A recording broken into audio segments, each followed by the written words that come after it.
Yo, what's up, everybody? We are live for Dog Talk Tuesdays.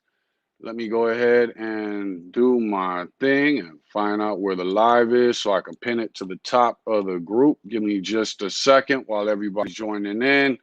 Shout out to those watching from YouTube and the people also watching from Facebook. Give me just a second to get this out there. And there we go. Pin this to the top of the group. But welcome. I am Daryl Thrower with Thrower Bullies. And why want to let me edit those? Why won't it let me pin it to the top of the group? Hold on just a second. Okay, I see. All right, so that one is that one. And give me a second while everybody's joining in. And we will go ahead and get started with today's topics. Where is it?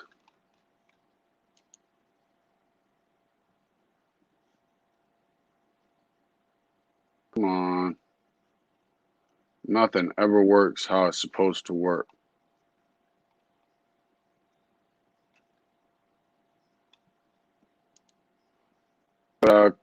Come in, come all, pull up a chair, and let's go ahead and get this started. Oh, I get it. Now I get it. Hold on.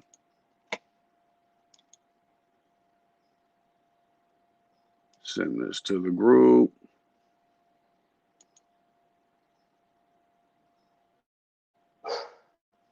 Hush, girl, you're going to eat in just a second. There we go.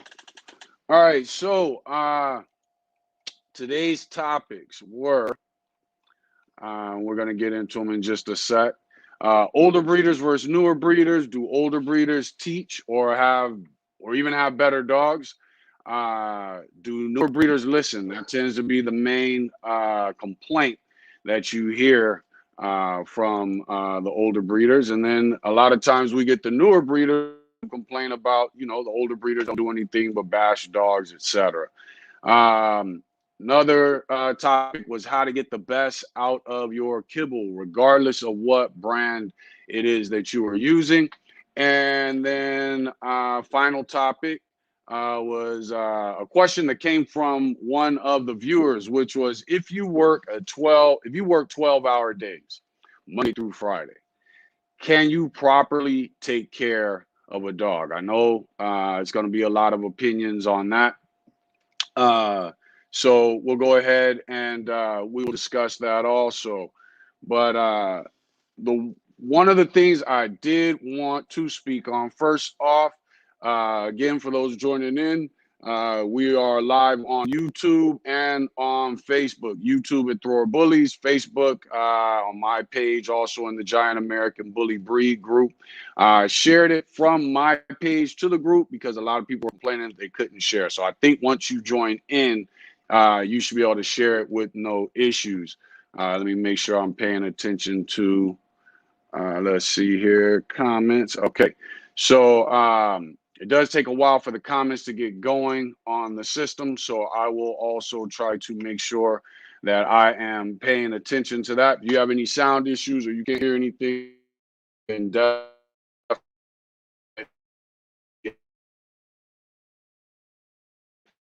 let me get started is first shout out to, there was a guy that I think you guys heard me speaking on it. I'm not going to say his name, but last a couple weeks ago at the Cinco de Mayo show, his dog, he had pulled over because his dog was overheating. My son and I pulled over. He hit me up today, let me know that his dog is doing fine. So again, like we discussed last week, we pulled over to help him out with a little bit of lemon juice, some rubbing alcohol, but I think he kind of had the best of it. Make sure you're prepared for those situations. Also, somebody hit me up today. Last week, guy's puppy had Parvo. and he was kind of struggling with that. And he hit me up about it. He didn't. He said he was between checks and didn't at the time have the money to go to a vet. We all know how these vets overcharge for the simplest things, and Parvo is not a simple thing. But I did tell him what it was he could do till he got his next check. So he did give the dog Pepto. He also gave the dog Pedialyte, and his dog is doing fine. He was able to take it to the vet. I think he said 2 days ago. The vet said he was squared away, but he was able to get, and I told him, you can get fish mocks online for like $12 for a whole bottle. Start off with the Pedialyte, and the staying on top of the Pedialyte and the Pepto, so that the dog wasn't, because what people don't understand is Parvo. We think Parvo disease, oh, it kills the dog, but a lot of times what we have to pay attention to is what is it about a virus or a disease that is killing a dog. And with Parvo, it basically comes down to dehydration. That is why the pups start to get that smell, their urine or their feces gets that look to it. So by using the Pepto and the Pedialyte, he was able to keep the dog hydrated, stop the diarrhea, and then he expedited the fish mocks. He was able to utilize that. His dog's doing fine. He got it to the vet a couple of days ago. Vet said he was looking good. The vet prescribed some antibiotics and something else he said. But the dog is doing good. So shout out to those two people. I'm glad I was able to help both of you. And even more than that, I'm glad that your dogs are doing good. With that being said, we have two groups. One is the Giant American Bully group, which most people know.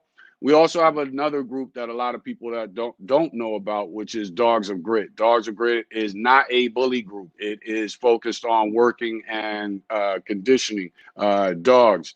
And between the two groups, I get a lot of people that hit me up with questions on breeding, nutrition, conditioning, exercise, etc.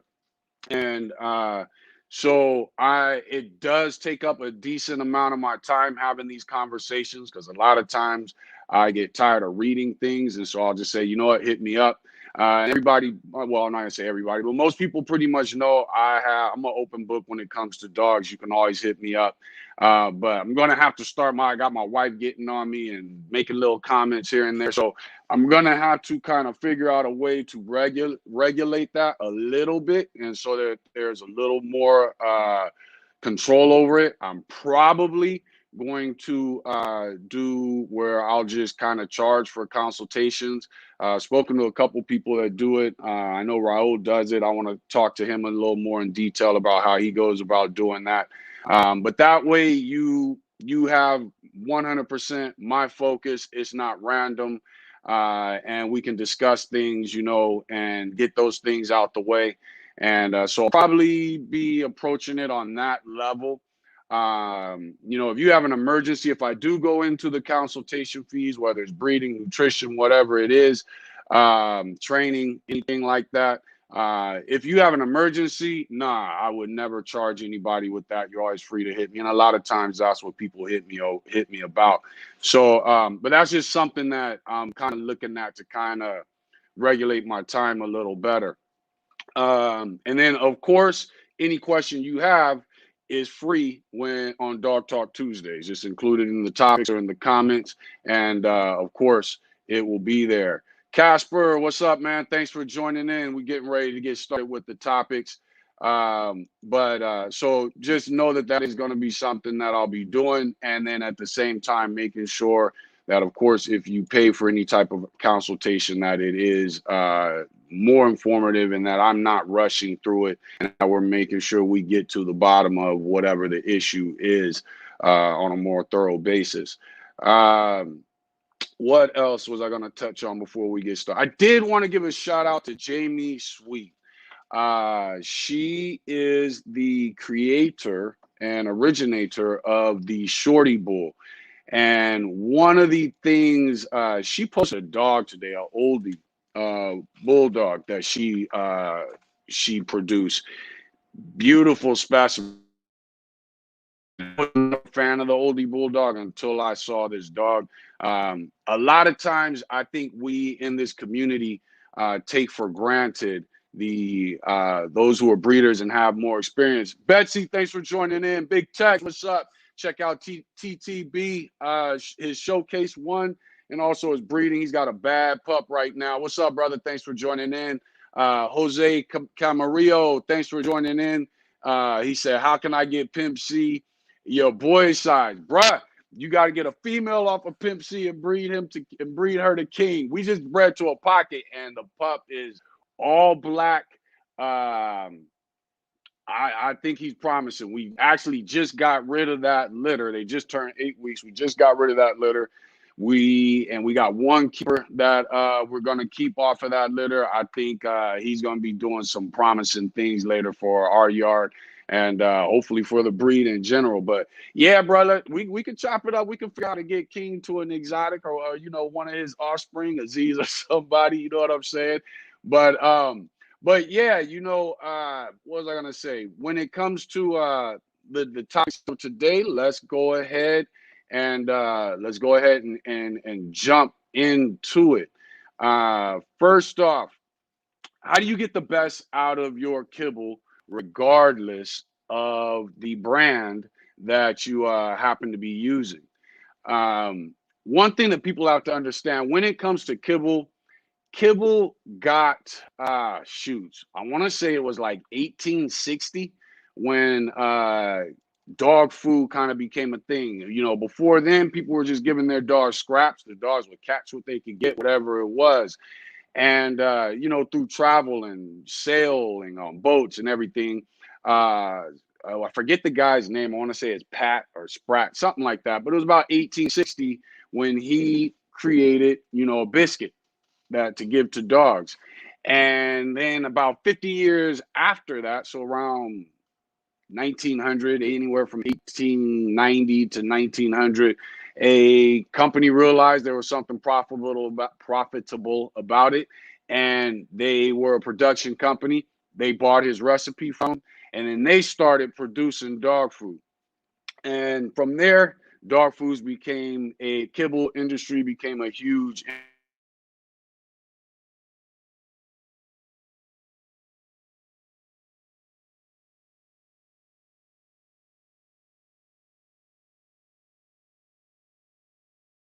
it looks like I'm back.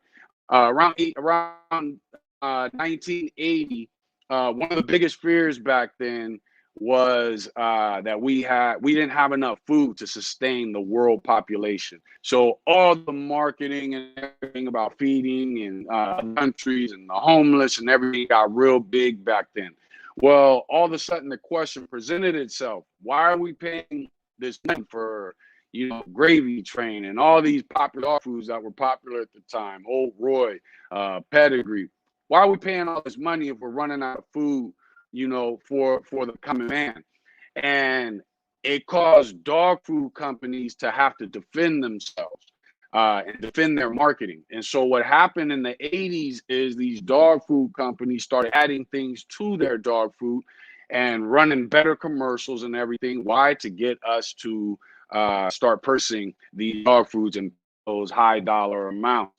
Well, one thing that people miss out on when it comes to the process, regardless of what they do to dog food, the what comes to processing dog food takes out a lot of the nutrients that these companies brag to us about.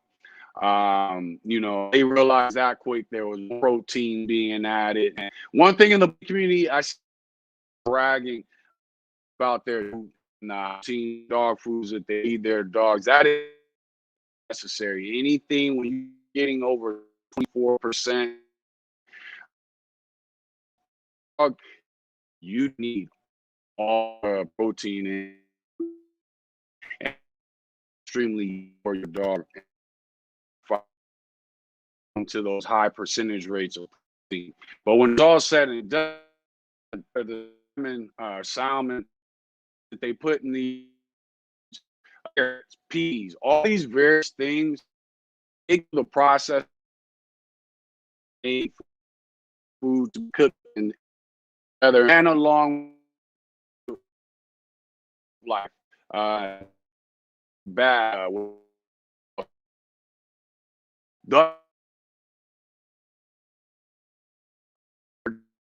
The nutrients and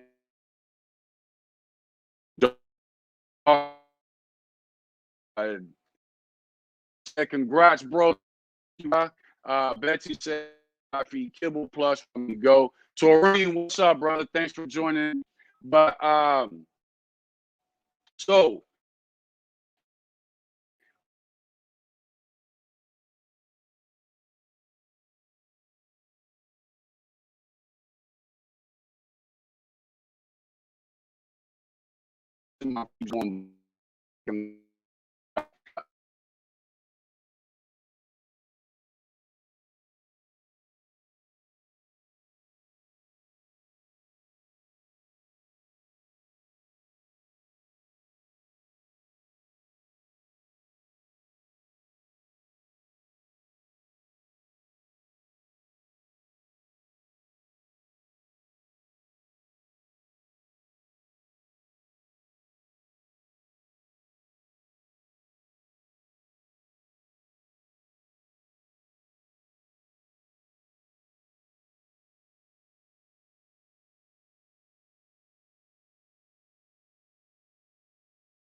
brand. All right, looks like I'm back. I don't know what that was about. Let me get rid of this this thing running at the bottom. How do I get rid of that? And where is it? So I can get rid of it. Give me just a second to figure this out because I've never had issues like this. There we go. Bam. All right. Hopefully that helps.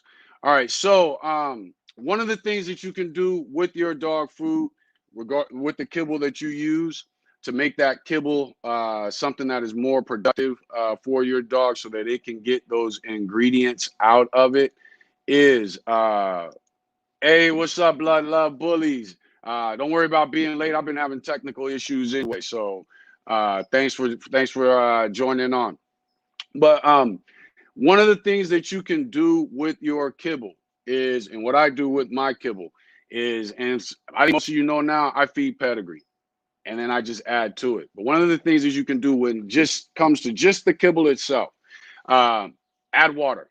Okay, if you just get some hot water, whatever it is that you add to your kibble and you do with your bowl of dog food, and add water to it. The water kind of revives the kibble because it's so dry and makes it easier for your dog to digest. Betsy said fruit roots, herbs, and veggies. Yes, those all help. But add water to your kibble to soften it up. Let it soak for about 3 minutes at most. Another thing that you can do to assist your dog in pulling as much nutrients from the kibble as possible is sprinkle just a pinch of pepper on it. Mix that up with the kibble and the water, and then bam, give it to your dog. Now, what happens? Your dog uses its teeth to break up kibble. It uses its saliva to help soften it up, make it a little more digestible. It then gets into the dog's system, and then the dog at that point is taking those chunks and is breaking that apart and pulling things apart and pulling as much nutrients out of it as possible. The water assists in softening it up. Don't make it mushy. You don't want it mushy because the crunchiness of the kibble does help clean the teeth a little bit. But what happens is when the food gets in the system with the water, that assists in digesting the food because the kibble is now a little bit softer. The pepper helps your dog. Pepper kicks up the enzymes in a dog's stomach. Makes them not only work harder, it makes them work faster.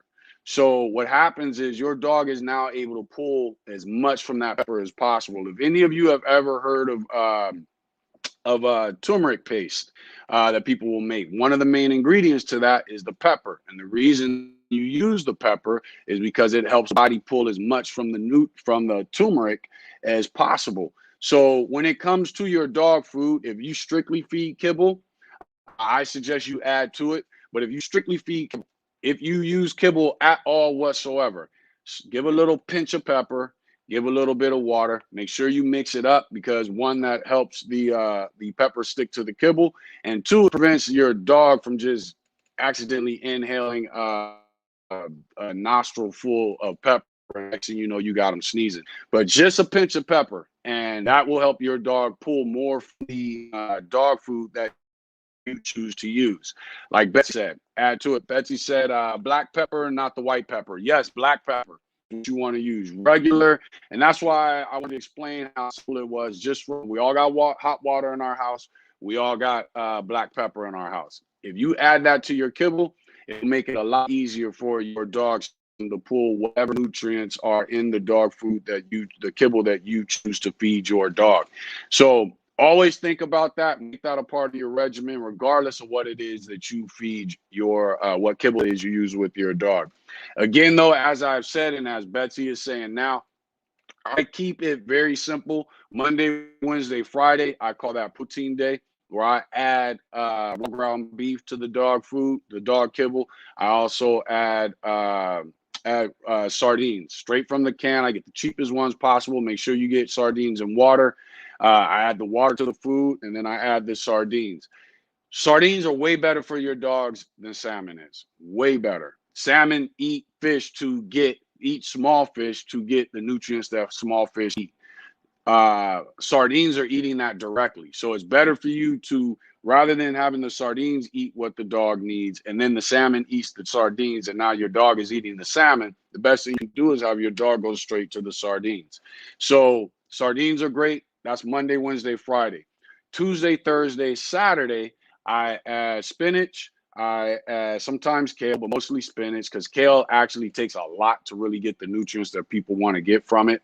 But I add spinach, I add strawberries, and I add blueberries. I get them frozen. I throw them in just a little bit of water, boil the water, throw them in a little bit of water. After it's finished boiling, I turn off the fire, throw those in there, let them soak. Then I just smash them up. I also add sweet potato, and I also add garlic, 1 clove of garlic per dog.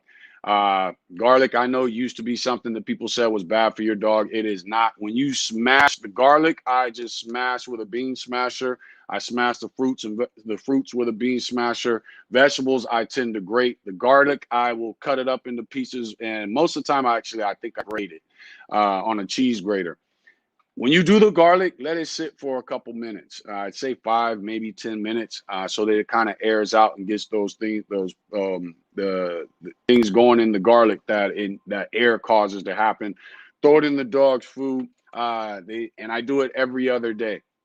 And that's Tuesday, Thursday, Saturday when I do fruits and veggies. Always remember, smash fruit, grate your veggies. The reason is it makes it easier for the dogs to digest. The shell or the skin around your blueberries, your fruits, is more difficult for the dog to digest. And then most of you know, Sundays, I fast my dogs. On Sundays, they don't eat at all. Their exercise regimen does not change just because they're not going to be eating. And that gives them the ability to clear their system. So for you people who are feeding kibble, that's one of the main things you want to do, is use 1 day a week to give your dog the ability to clean its system.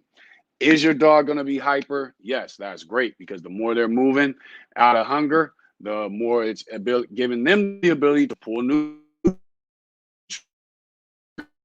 and shit and piss that is not used to get out to clear its system.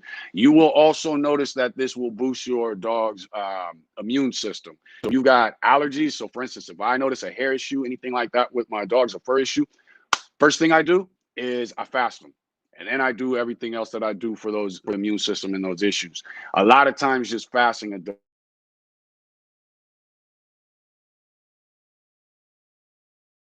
a dog out and boosted some. Start that when it comes to your dog food. Don't get so caught up in I've got to find the most expensive dog food. A lot of times Facebook is a place where people come to brag.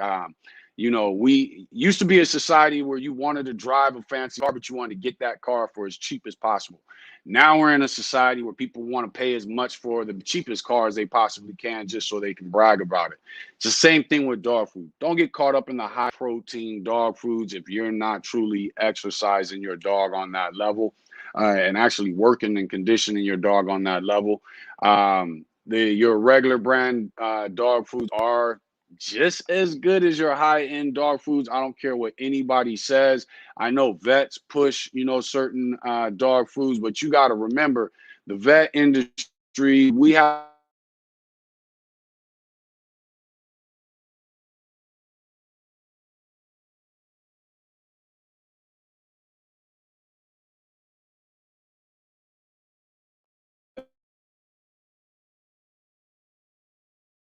is the reason my internet is tripping today. But these vets, they push a lot of these foods. They back up dog food brands in commercials. That's their living. If all of our dogs are perfectly healthy, guess who goes out of business? The veterinarians. So don't get caught up trying to find the most expensive food. Don't get caught up with what the vets are pushing at the time. These dogs are surviving off these food for a reason and have been surviving off of them for years for a reason.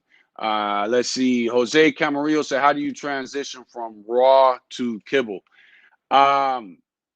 A lot of people, what I would do, I take things in quarters. So what I do anytime I'm transitioning from one dog food to another or anything, I feed kibble and raw, and I only do raw ground beef. I don't do raw chicken. I do chicken feet. They call it chicken paws. I do that on a regular basis on my protein days, which I forgot to add to it. So I do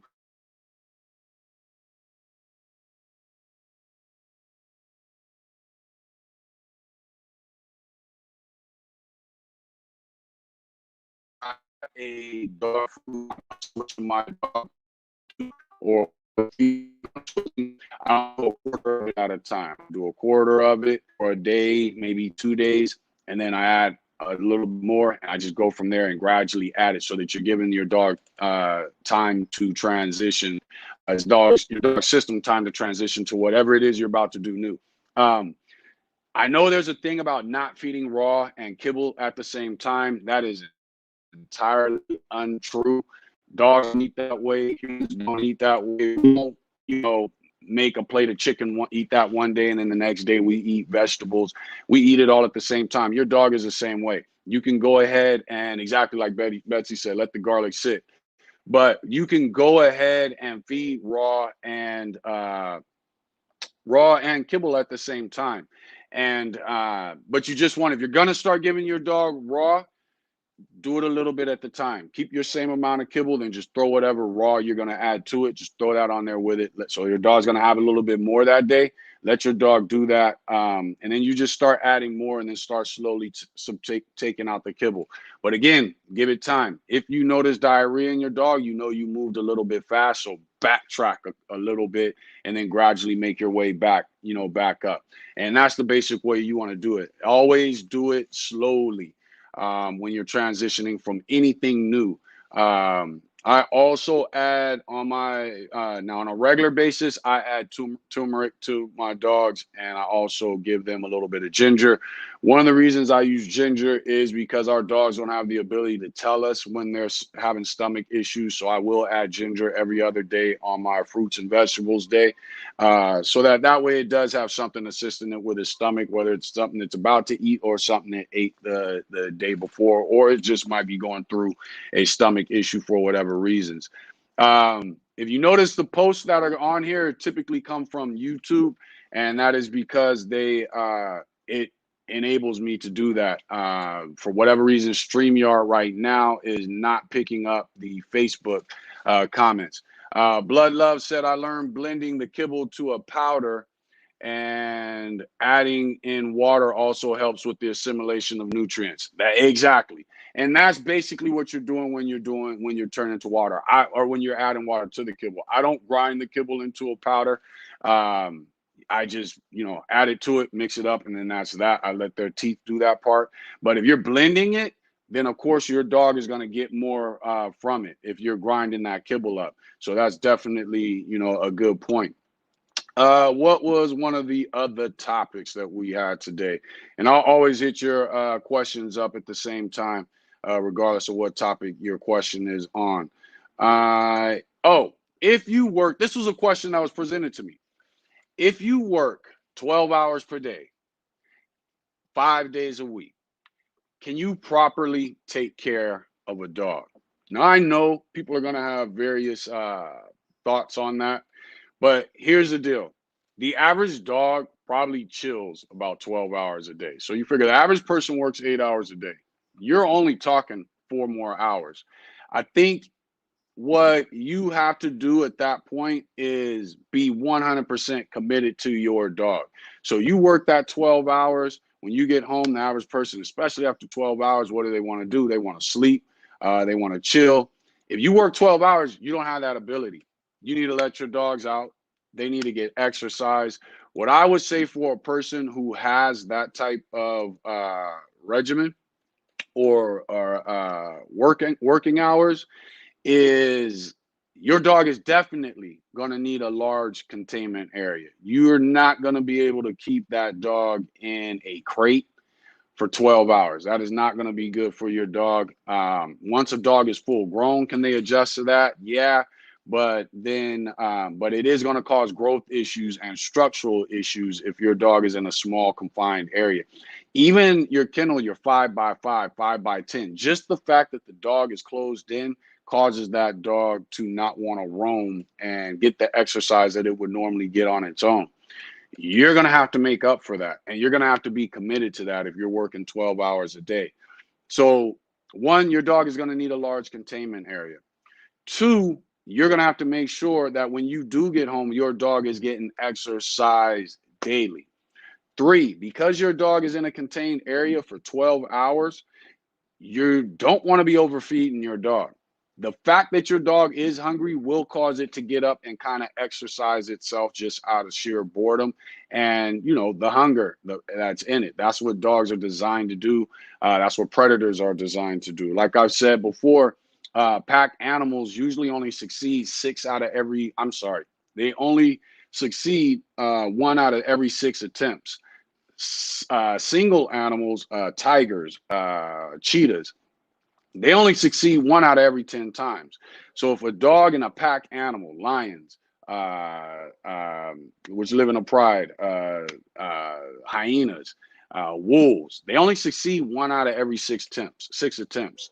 So they are built to go long distances off of hunger. Not only go a long distance in traveling, but also run down prey, catch prey, and then actually take it down and then gorge themselves on food. So hunger sparks those instincts. You see what I'm saying? So it causes that dog to get up, wander around, sniff for this, look for that. It may not realize it's doing it because of its hunger, but that is going to give it the exercise that it needs until you get home. And it has to have the space in that confinement area to be able to get that exercise that it would do on its own. Let me see here. Jose Camarillo said, "Thank God I'm blessed to bring my dog to work. I make sure he gets some exercise before work to wear him out for the day. We do long walks after work." There you go. And so if you work 12 hours a day, I would try to implement two exercise regimens. One, wake up early, take your dog for a quick good walk. Get back home, shower, bam, head to work. You get home from work, hi to the wife and kids, give them kisses, hugs, bam, bam, bam, and then get that dog back out so it can exercise, use the bathroom, whatever your regimen is. And make sure that you stay committed to that, especially if you're not home for 12 hours. It has to be done religiously. But you also got to think about your feeding amounts. If your dog is chilling for 12 hours, you don't need to feed him as much because guess what? He's not exercising as much. So watch your dog food. When it comes to dog food, a lot of times what people miss out on is how much do I feed my dog?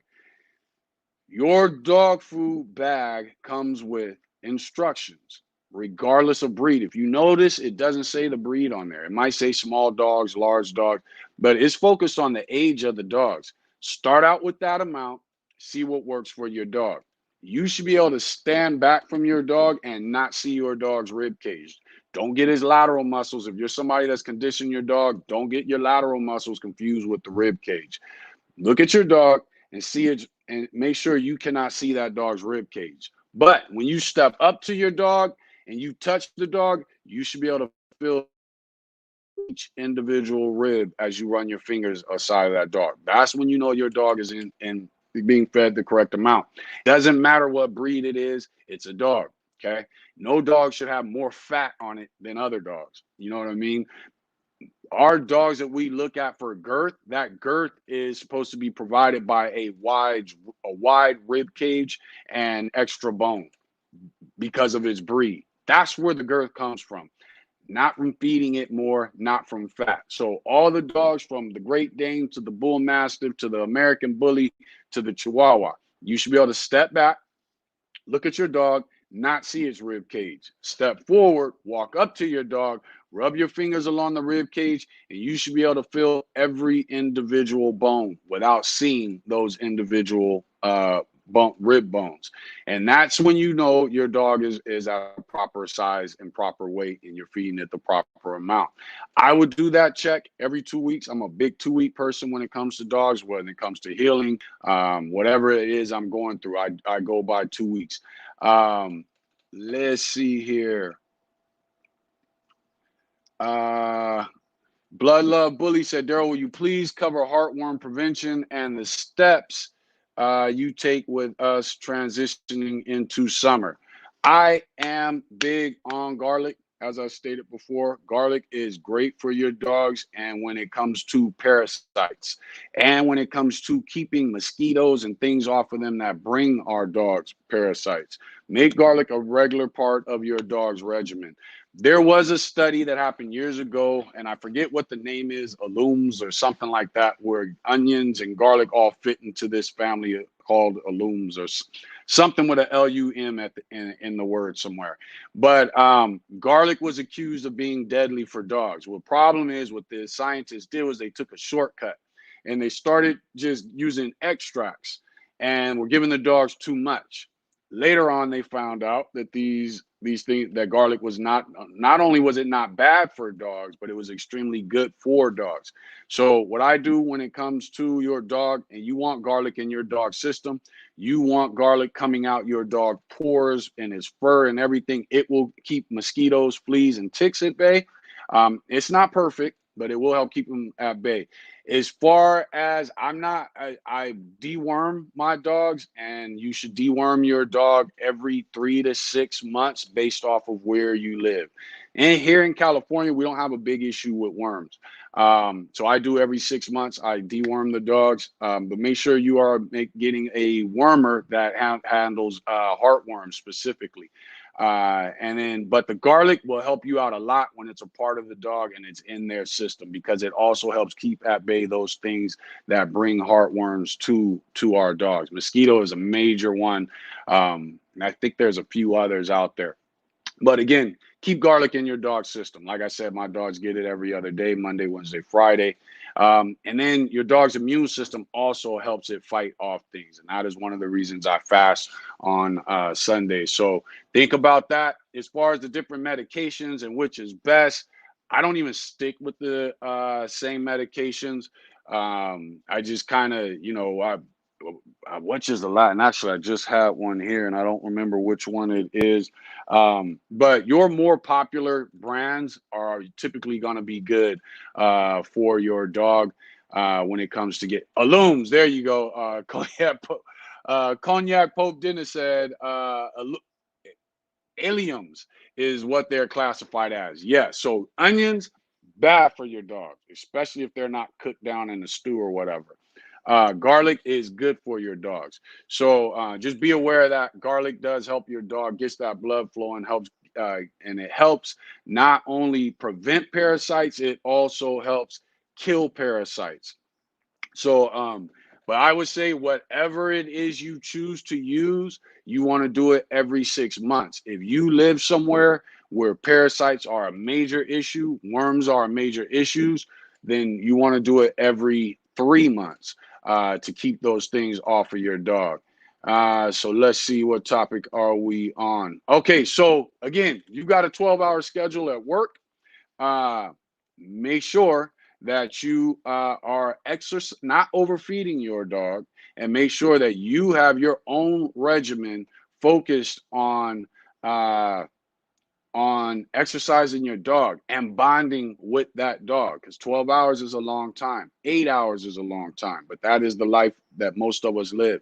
So make sure you're taking the time to while you're exercising, you're bonding with your dog, but you also, after the exercise is done, your dog's tired, make sure you're taking that time just to chill with your dog, getting to know your dog, and at the same time your dog is getting to know you. We always look at it like we're training our dogs, but at the same time our dogs are training us. So make sure you're taking out that extra time. And then when you get to your weekends, take full advantage of it.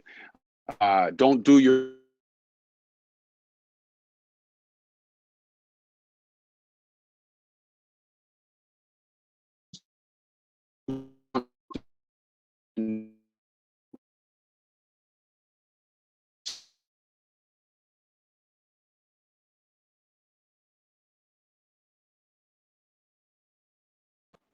thing. All right, looks like I'm back. I don't know what's going on.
All right, y'all. I don't know what the deal is today. I'm gonna try to see if I can get. I don't know if it's gonna help better if I go outside, or what. I'm gonna try going outside for a little bit and see if that helps.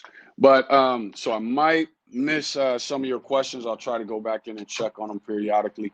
But yeah. So what was that topic? As far as if you work long hours. So again, make sure you got a regimen that is focused on not overfeeding your dog. One, and then at the same time, because you do want to keep them a little lighter since they're not getting the exercise. And then two, also make sure that you have an exercise regimen specifically for your dog, and then use your weekends when you're not working to your advantage so that you can get, your dog out to new places. Like I was saying, when you walk your dog, we all tend to go the same path. Start crossing the street. It's the same thing for us, but for your dog, crossing the street is a whole brand new world. New smells, new dogs that walk on that side, everything. So do as much as you can to get so that your dog is getting as much of a new experience as possible. And then again, when that walk is over, make sure that you are bonding with that dog, taking time. Don't just lock it back up. Take the time to really spend time with that dog, bonding, whether you're watching TV after you exercise, whatever it may be. Next topic was, let's see, looks like it's doing okay now. Next topic.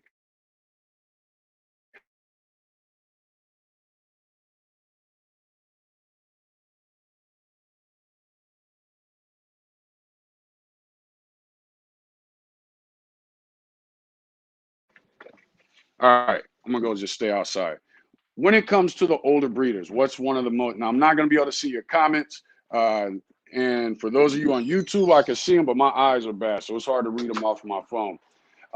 When it comes to a lot of the older breeders, we look at them as more experienced. Um, what do the older breeders tend to say?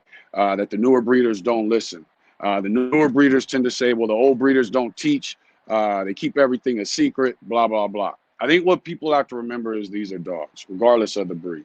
So for the older breeders, I think it would be great if a lot of the older breeders did step up and come out, and rather than just promoting puppies, even I notice, especially having a group, there are breeders that you don't see them until they got a litter on the ground. And then all of a sudden they're doing lives and they say, oh, I'm going to start going live and educating, blah, blah, blah. But as soon as that litter is sold, they disappear. And newer breeders, they notice these things. So, but here's another problem. A lot of times newer breeders get information from their favorite breeder, and they think because that's the breeder that they like, that that information is correct. Everybody doesn't agree on everything. We all have different processes of the way we go about doing things. So what newer breeders have to do is this: respect those who have been breeding before you. Respect those that are successful for what it is they're doing. From there, ask questions. But when you get answers, even when it's for me, look it up, see what it is you can find. Now, there are things I discuss at random that you're not going to find on Google, may not find in a book. It just comes from my experiences. But try to look into those things. Ask other breeders about it. But if you get a different answer, don't start an argument with the older breeder. There's no need for it. And that's why they lose patience with what they see going on in the community. At the same time, older breeders need to acknowledge you guys are the ones that set this community. The flaws that these newer breeders are dealing with, that you are criticizing them for, saying they're ignoring you about, you guys are the ones that put these flaws into this breed. So you have to acknowledge that. And whatever it is you're doing in your yard as an older breeder, you need to be putting that information out there, giving advice on it. Everybody's not going to listen to you. Some people are jackasses. This is just a fact of dealing with humans. This is a fact of trying to educate people. But if you're truly in it for the breed, you're not just going to be about your yard. You're going to be about those breeders that are out there and educating those breeders that are out there. So again, when it comes to the older breeders, take the time to start doing more. You don't have to go live, but post some of the things that you know so these newer breeders can see it, read it. And at the same time, remember, older breeders, all the flaws that you're criticizing and complaining about in these dogs, you had what, 30 years now to get rid of those flaws. 30 years is a long time. Some of you are 5, 6, 7 generations into your yard, and you got the same issues that new breeders have. You're no further than they are. You're just more popular on Facebook. So you do need to have some patience when it comes to the newer breeders coming in, because you might tell them 2 plus 2 is 4. Somebody else is telling them it's 19, and they're judging who's right based off of your personality and what it is you present on social media.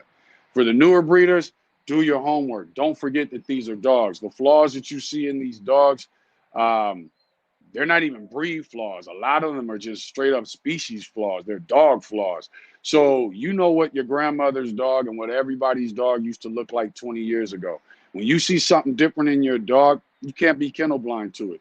Your grandmother's golden retriever did not have a high rear, more than most likely. So your bully should not have high rears. If you've got these issues, you don't need older breeders. All you need to do is put the puzzle pieces together. You, of course, then need to go to a dog that does not have a high rear and hopefully fixes rears. Like we have realized now with King. King levels out rears. The dogs we bred him to, his when he goes to a dog, we know that, and it, but it's also shows in his pedigree that, and that's what let us know, like, okay, if we have high rear issues, we can breed the King, and he should be able to help fix that. But a lot of your high rears come from the upkeep of the dog, lack of angulation, stiff stifles. That's where, and low pasterns. That's where a lot of high rears come from. So, and that is one of the main things plaguing XL. So when it comes to this XL breed, one, you need to breed to dogs that have good pasterns. You need to breed to dogs that have decent angulation. It might be environmental though. So you need to keep your dogs in a area, one, where these puppies, they have traction. People get caught up cutting the puppy's nails too early. Wait till that puppy's about 4 weeks old, because that's what help. Those nails help it with traction. Once he hits 4 weeks old, he's stable, he's gotten the traction. Then you want to go ahead and start clipping those nails and everything.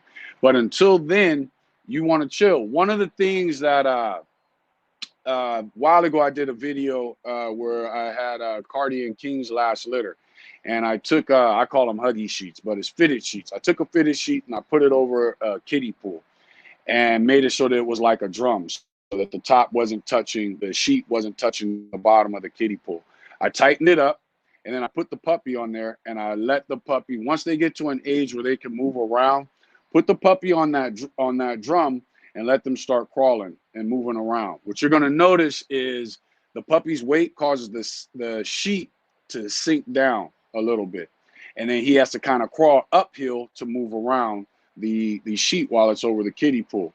One of the reasons I started doing that was I noticed that for whatever reasons, wild animals don't have hip issues. They don't get hip dysplasia and all these other issues.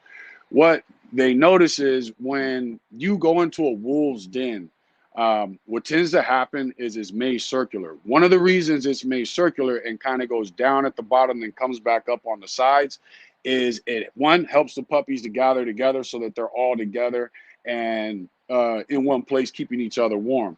But the other thing is the dirt tends to be smoothed out and hardened because the dog, it's the wolf or whatever it is, the wild animal is stepping around. The pups are stepping around, the wolf is stepping around. And so what happens is you've got a sturdy surface that kind of curves, at the bottom. Okay. So when it comes to these dogs, you want to, that's one of the reasons I started emulating that by getting a kiddie pool and giving my pups a daily exercise. Once the newborns are able to start moving around, I put them on that kiddie pool with the sheet tightened on top of it because it simulates that wolf den. And I've never had hip issues, whether it was Rottweilers, Bull Lurchers, Pit Bulls, anything like that. And you're going to notice you'll also get a little more angulation out of your pups as they mature and get older. A lot of these issues start in that first 8 weeks. Then more issues come. They get to their new owner, and the new owner, but at that phase is more about growth. But that new owner is not giving them the proper exercise or the proper dietary nutrition that it needs, and therefore they're having growth issues. But you can start people off on the right basis, especially with these big dogs. And if you're dealing with mastiffs or you're dealing with XLs, anything that's got bones and tends to have hip dysplasia, or hip dysplasia becomes an issue. High rears become an issue. Stiff stifles become an issue. You can nip that in the bud by, one, making sure the puppies are on something where they get traction. Two, don't cut the puppy's nails too early. Give them 3 to 4 weeks before you cut their nails so that they can get traction and build up those muscles that they need and get their limbs working correctly. And then the third thing, take a kiddie pool, put a fitted sheet over it, tighten it up so that's as tight as possible, put one pup on top of it. It's going to sink to the bottom, but it shouldn't sink to the bottom. Hopefully he shouldn't have enough weight to make it sink all the way to the bottom. And as that pup is moving around, he's got to go uphill. If he loses his grip or whatever, he'll roll back to the middle and he'll start going uphill.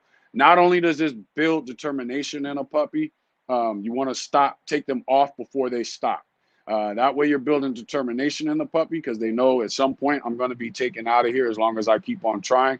But you're also building the muscles and joints up and ligaments up correctly in that newborn puppy to get his feet underneath him so that he's not going to have issues. And again, that I came up with that method due to trying to reconstruct an exercise format for young pups that one is not, it has no impact, zero impact, but two, simulates the den of the wolf, which is where they say our dogs all come from. But so think about that. I'm gonna try to catch some comments, and I'm gonna keep this short due to the fact that it keeps. See if I can. Nothing there. And let's see what we got here.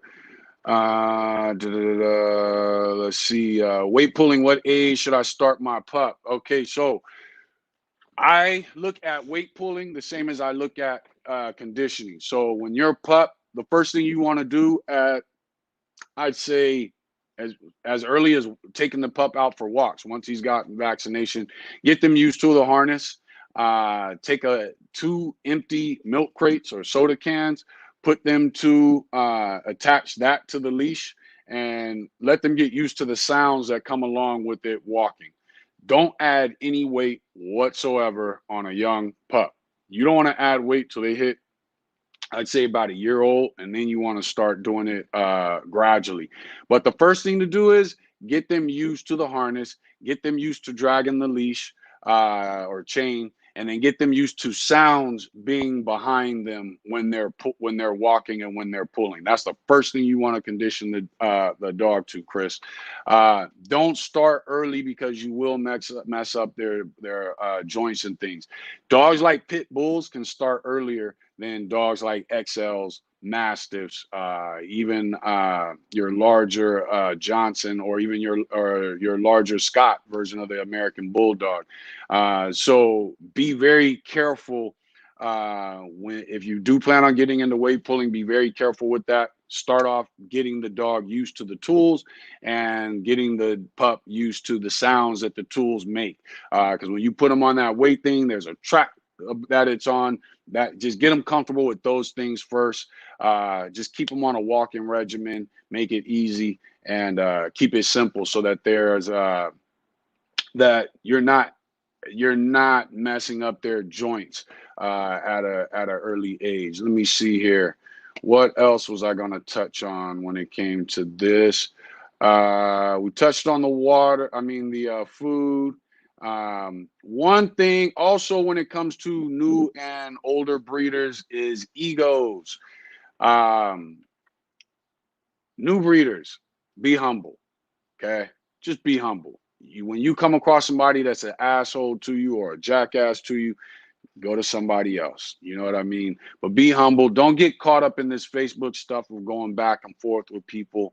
But we all are going to fall victim to it. But again, be humble. And you are a new breeder. You're the one that's searching for information. So be humble about that. If somebody's being an idiot, then, go to someone else. There's a lot of people in the community with a wealth of knowledge. You just may have to reach out to them. But if they see you going back and forth with an older breeder because that older breeder is the one that's an idiot, more than likely they're going to be hesitant to deal with you. Let's see here. That's about it. One thing I did want to touch on. Some of you, if you've been going through the groups, especially in the XL group, you know there's some issues that came up today between two breeders that had a disagreement. And we're not going to go into that or name any names. Let's see. Hold on. Chris said, thanks, Dale. I appreciate that. I almost messed up at 7 months. Yeah, hold off, dude. Just get them used to the tools, the harness, the chain, the sounds. Put some some milk bottles behind them. And then, slowly but surely start. I personally wouldn't start till I would say probably about a year old. And at that age, then you can go ahead. Those growth plates should be together. And then at that age, you can start, slowly but surely increasing weight. A lot of weight pull is about the purpose drive of the dog and the dog wanting to please you. So just focus on that. from there, as far as winning and all those things, a lot of that has to do with your exercise regimen after a year old, and also the dog's genetics. That is why some people breed for weight pulling. So just take your time, go slow. I love conditioning dogs. I've been conditioning dogs for years, other people's dogs. And so it's hard for me to get a pup and just not do anything because I got to wait for it to grow to that age. But that is the best thing you can do for that pup. Is when you know there's something you want to do. I wish I could hunt every pup at 8 weeks old. I just know I can't. So you just got to take the time, let the pup develop, and don't push it out there too fast. But when it comes to this community, we really have to watch ourselves. Taurine was on here, and I saw a live he did years ago. I'm going to explain why. It might have been a year or two ago. I'm going to explain why I bring that up. But he made the comment. I don't think I've heard it before, but that dogs are the poor man's livestock. And when he made that comment, it hit me real hard because it's a lot of truth in that. You see homeless people with dogs, and those dogs,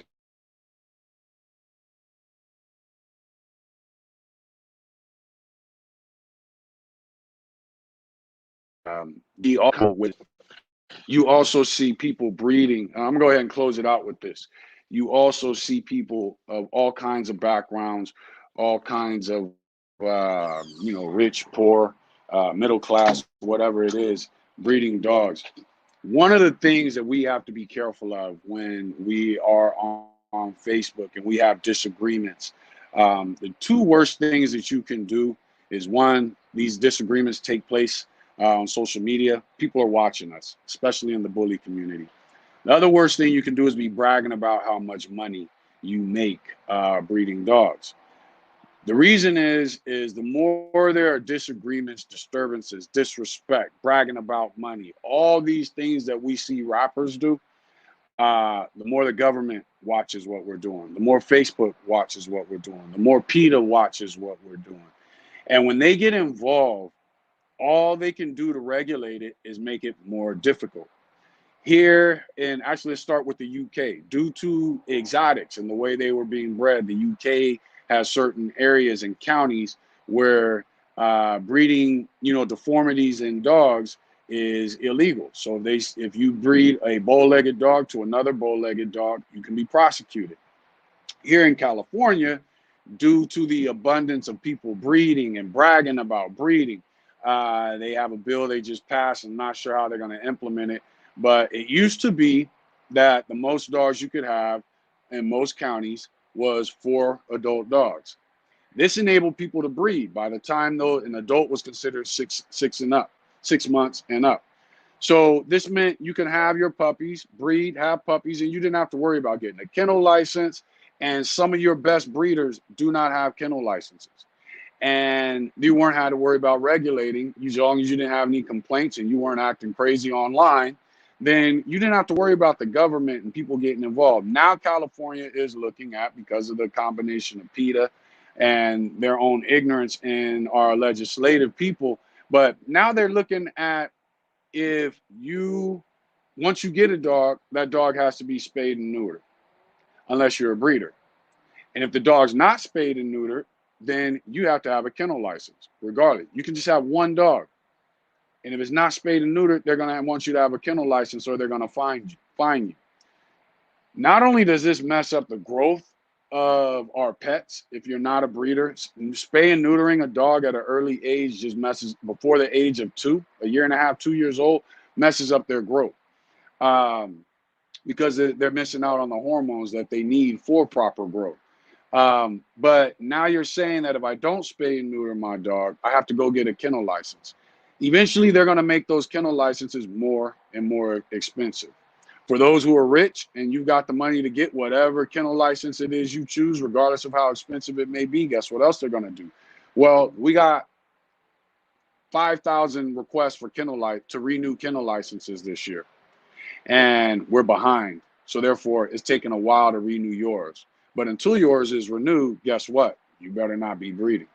Or we got applications for this many new kennels, and we're behind. So we're not gonna approve any more new kennels for this round this year. You're gonna have to wait till next year. Those are the things that the government is gonna start doing. So when it comes to social media, do good business. And part of doing good business is not just doing right by your consumers, it's also doing good business when somebody else is doing bad business. Um, when you have an issue, do your damnedest to fix that issue with that whoever that consumer is or or that other kennel is that you're dealing with. Um, Try not to air things out on Facebook. We even go through it with having a group. You know, people want to protest their complaint or post their complaints about somebody, and should we really allow this to go through because it makes the group it just makes the community look bad. We all need to do a better job of regulating ourselves before someone comes in and starts to regulate us. And with that, due to the fact that I'm having internet issues for some reason, I'm going to go ahead and get off of here. Thank y'all for joining in. Make sure you follow us on Instagram at Thrower Bullies, and also make sure you following us on YouTube at Thrower Bullies. And I'm out.